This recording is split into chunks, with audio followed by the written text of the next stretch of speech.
Hello बच्चों, good morning and today I will discuss Hartley oscillator.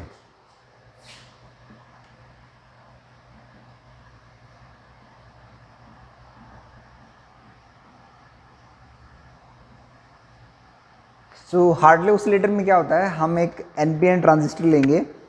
We'll take an NPN transistor और collector tuned ही रहेगा ये भी, जैसे common ammeter collector tuned oscillator हमने पढ़ा है, इसी तरह से ये भी एक कलेक्टर ट्यून्ड ऑसिलेटर है. तो एक बना लेते हैं transistor circuit. This is my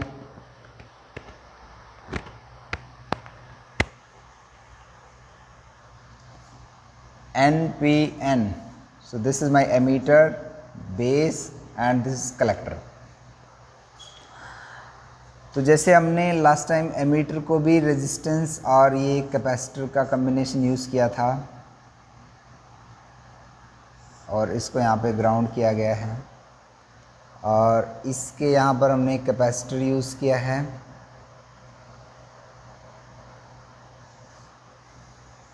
ऐसे जाएंगे और यहाँ पर हम एक R1 एंड R2 यूज़ करेंगे. This is my R1, this is my R2.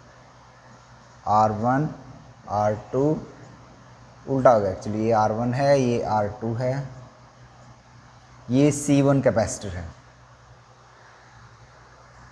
और फिर ये हमारा जो सर्किट है फिर ये ऐसे है और यहाँ पर हमने एक इंडक्शन कॉइल लगानी है, RCF रेडियो फ्रीक्वेंसी कॉइल, और इसको हमने कनेक्ट किया हुआ है ऐसे.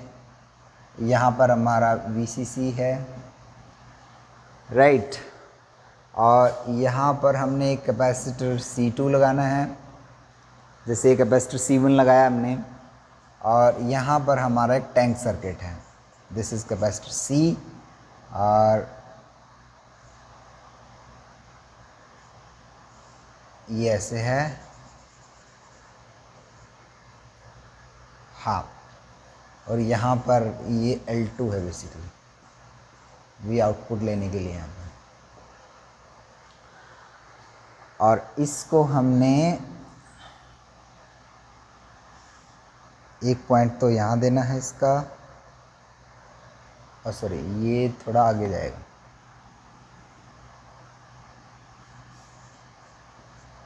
ये हमने इसको L1 एंड L2 में ब्रेक करना है. तो बच्चों ये हमारा circuit diagram for the Hartley oscillator. Hartley oscillator में क्या किया हमने, NPN ट्रांजिस्टर यूज़ किया है. P से N करंट की फ्लो को हमने रिप्रेजेंट कर दिया है. हमने R1 R2 एंड RE,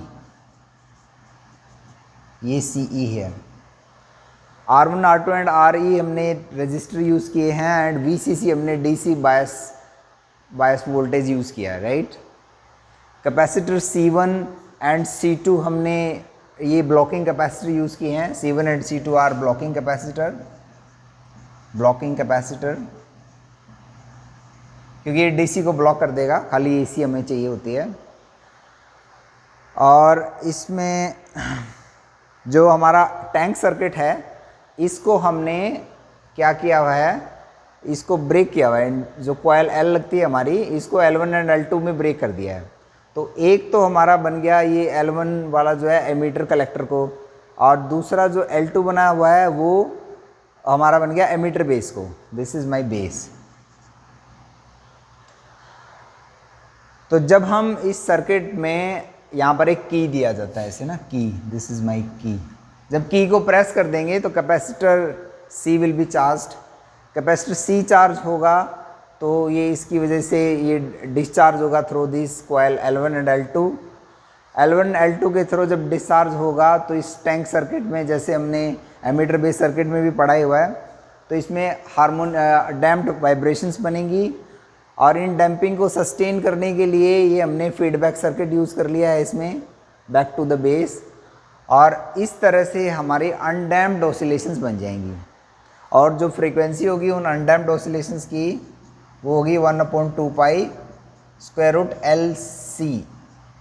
ये इक्विवेलेंट यूज़ कर लेते हैं. एल इक्विवेलेंट जो है वो basically L1 plus L2 plus twice M जो है mutual inductance between L1 and L2। तो ये M0 ही होता है नियरली, तो L इक्विवेलेंट को हम L1 प्लस L2 ही यूज़ कर लेंगे। तो ये जो ऑसिलेटर है इसको ट्यून करने के लिए हम या तो L को बदलें या C को बदलें। तो जनरली C को बदला जाता है, L को फिक्स रखा जाता है। और ये जो ऑसिलेटर है बेसिकली ये रेडियो फ्रीक्वेंसी ऑसिलेटर है। ये जो सिग्नल जनरेट करता है that comes under the frequency range of radio waves. So this was about the Hartley oscillator and we have seen that how this oscillator basically works। जो difference है जो हमारा common emitter तो configuration इसमें भी है, हमने खाली जो ये टैंक सर्किट है इसका जो इंडक्शन कॉइल है L को हमने L1 एंड L2 में ब्रेक कर लिया है। ब्रेक करने से क्या हुआ है कि जो एक तो कॉइल है that will represent emitter collector circuit, दूसरा कॉइल है that will represent emitter base circuit, और जो फीडबैक है वो through these induction coils L हो जाएगा। और इसके अंदर भी जो वेव फॉर्म होगा ना, ये कॉमन एमीटर सर्किट जो है 180 का फेज जनरेट करेगा वेव फॉर्म में, और जो आपका इंडक्शन कॉइल है वो भी 180 का फेज डिफरेंस जनरेट करेंगे, और जो 180 ऐड हो गए 360 का वेव फॉर्म मतलब फेज डिफरेंस आएगा, और जो आपको वेव फॉर्म आएंगी वो इस तरह से आएंगी। आउटपुट में जब आप यहाँ पे टेस्ट करोगे ना थ्रू दिस कॉइल L, तो यहाँ पर आपको वेव फॉर्म से साइनोसॉइडल वेरिएशंस आएंगे। तो इसमें हमने ये रेडियो फ्रीक्वेंसी कॉइल चॉक इसलिए यूज़ किया है ताकि हम हाई फ्रीक्वेंसी सिग्नल्स को रजिस्ट कर सकें, क्योंकि हमें ये नहीं चाहिए होते हैं। कैपेसिटर C1 एंड C2 इसलिए यूज़ किए हैं क्योंकि ये DC को ब्लॉक करते हैं, हमें रिपल चाहिए होती हैं, और खाली AC को ये पास कर देंगे क्योंकि फीडबैक में हमने AC ही देना है। So thank you very much.